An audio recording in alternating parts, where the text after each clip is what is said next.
हरे कृष्णा। एक चोर था, बहुत सारी चोरियां करता।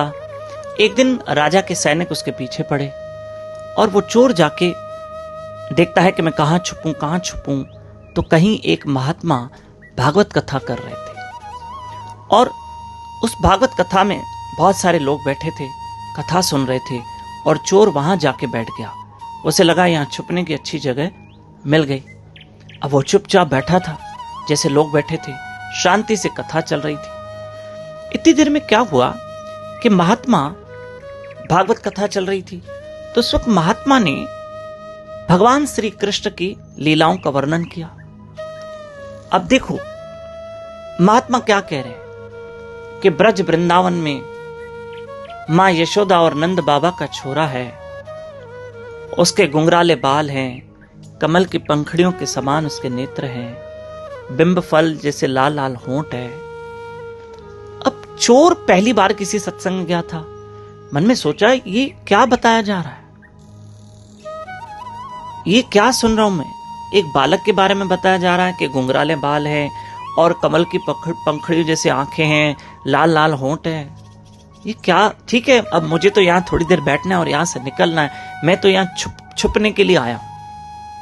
वो बालक बड़ा सांवला सलोना है, महात्मा बता रहे हैं आगे, बहुत सुंदर है बालक। हमारे गुरु महाराज जी प्रसंग बताते हैं, बहुत बालक सुंदर है, सांवला सलोना है, पूरे ब्रज का दुलारा है और उसके हाथ में सोने के कंगन है।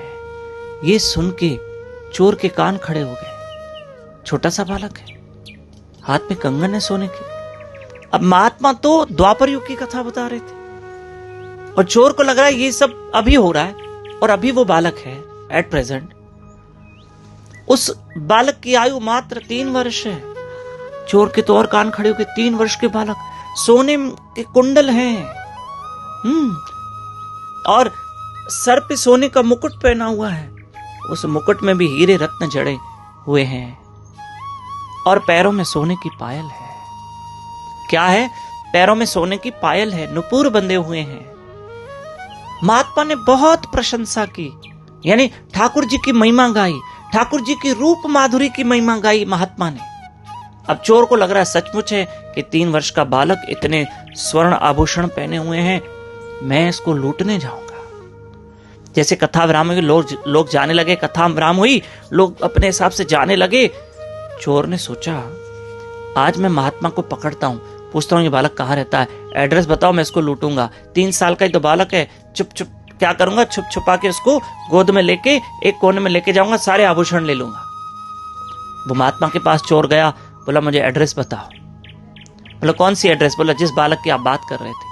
अरे बोले वो तो द्वापर युग की कथा थी, मैं तो कथा बता रहा था, भागवत का प्रसंग बता रहा था, भागवत महापुराण का एक प्रसंग है, मैं वो बता रहा था, भगवान की महिमा गा रहा था, उस बालक की, नंद के छोरा की और माँ यशोदा के छोरे की मैं महिमा गा रहा था। बोला नहीं सच बताओ कहाँ है वो। अब उस चोर ने क्या किया, खंजर निकाला। अब महात्मा डर गए, क्या करे।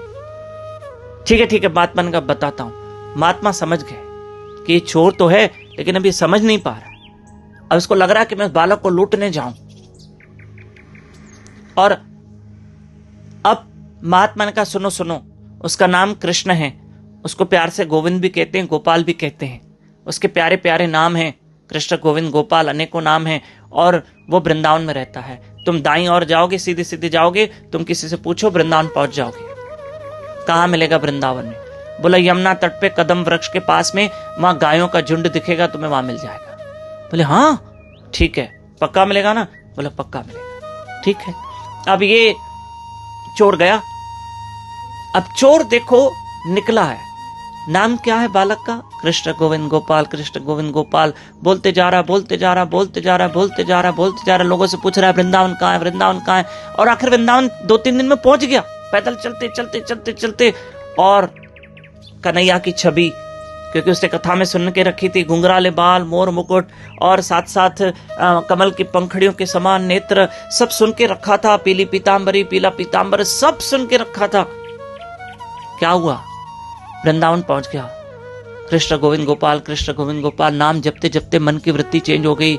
अब तो वो बालक को ढूंढ रहा है, कृष्ण को ढूंढ रहा है। कदम जमुना तट कदम वृक्ष पे पहुंचा, गायों का झुंड बिल्कुल दिखा उसको गायों का झुंड, और वहां दौड़ कर गया तो उसे ठाकुर जी भी साक्षात दिखे, और ठाकुर जी के दर्शन करके वो चोरी करना तो भूल गया। वो चरणों को पकड़ के बहुत रोने लगा। बोला, प्रभु मैं तो आपको लूटने आया था, आपने मुझे ही लूट लिया, आज से मैं आपका हूं। और उसी वक्त चोर के प्राण निकले जो कृष्ण में समा गए और उसका मोक्ष हो गया। और नाम जपते जपते जो 2-3 दिन तक नाम जपते गया, उसका जन्म सफल हो गया, उसके कर्म कट गए। और देखो क्या भाव रखा था, और भगवान भी उसको मिल गए, उसको दर्शन मिल गए। तो प्रिय बंधुओं, आज संडे है और आप सबों ने आज बहुत सुंदर कथा सुनी। आज हमारी भागवत कथा चल रही है चकरभाटा में। आज कथा का 6वां दिन है। आप जरूर भागवत कथा श्रवण कीजिएगा, अवश्य सुनिएगा। यूट्यूब चैनल दामोदर दास पे लाइव रहकर आप ये कथा सुनिएगा। और शाम को 5 से 7:30 बजे तक ये कथा चल रही है। चकरभाटा शहर में भागवत है, लाभ लीजिएगा। हरे कृष्णा।